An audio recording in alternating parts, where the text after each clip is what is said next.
Faisons un focus sur la Coupe du Monde dans cette vidéo et particulièrement sur les demi-finales qui nous attendent. Oui, ce sont des demi-finales de haut niveau et des chocs de favoris. On parle d'ici là de la France contre l'Espagne et puis également le Lion contre le Gold. Le choc des générations, on peut l'appeler comme ça d'un côté. Voilà.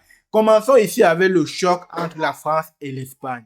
On se dit tout simplement que c'est le choc des favoris, car beaucoup estiment tout simplement que le vainqueur ici là sera celui qui va soulever le trophée final. Mais je ne suis pas de cet avis, car il y a déjà eu beaucoup de surprises et on en aura certainement encore.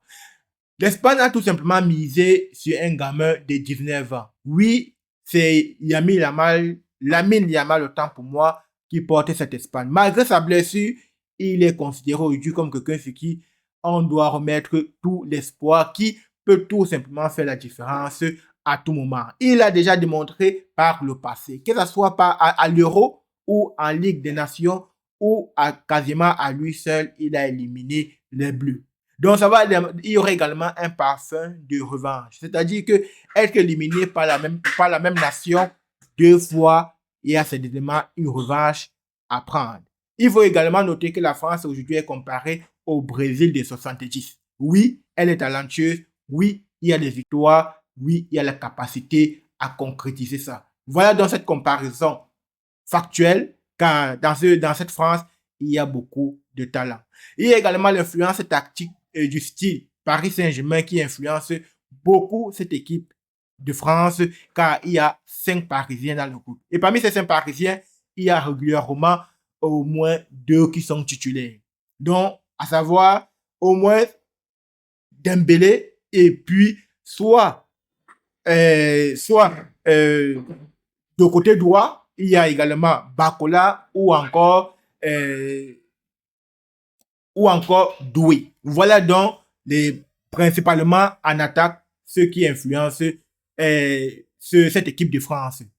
Et puis, prenons le cas de Mbappé ici là qui va affronter des défenseurs dont il a l'habitude d'affronter. À savoir ici là Cubarsí de Barcelone. Oui, le capitaine de France est rétabli de sa blessure à la cheville car il était sorti tout simplement car il avait ressenti un mal à la cheville. Aujourd'hui, il est rétabli. Il a bien mené ses entraînements.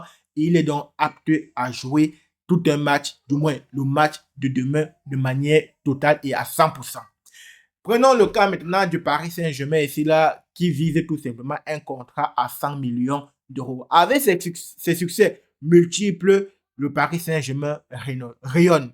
Et ce rayonnement apporte beaucoup d'argent. C'est dans ce sens que il veut tout simplement renouveler son contrat avec Nike ou alors prolonger de 5 ans avec 100 millions d'euros par an. Voilà donc cette information pour Paris Saint-Germain. Et prenons le cas de Merino, cet attaquant de Arsenal qui est tout simplement l'arme fatale des Espagnols. C'est-à-dire qu'à chaque fois qu'il sort du banc, il fait la différence et quasiment sur les 2 derniers matchs, c'est lui qui a donné la victoire aux Espagnols. Voilà donc comment on appelle la carte ou alors l'arme fatale. Prenons maintenant le cas de cette rencontre entre l'Argentine et puis l'Angleterre ou encore Angleterre-Argentine. Le Lion contre le Gold, mais on peut aussi dire tout simplement le choc des générations. D'un côté, on a la nouvelle génération avec Jude Bellingham qui prend très bien ses responsabilités.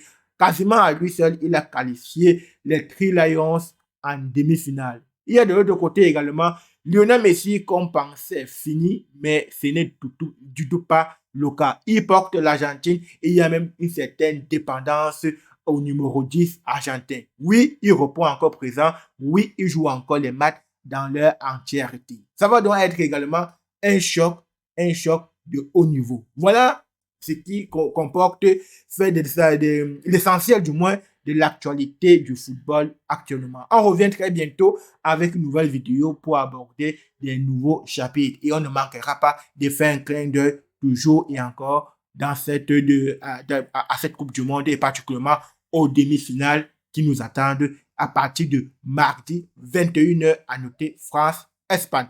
Merci et à tout à l'heure.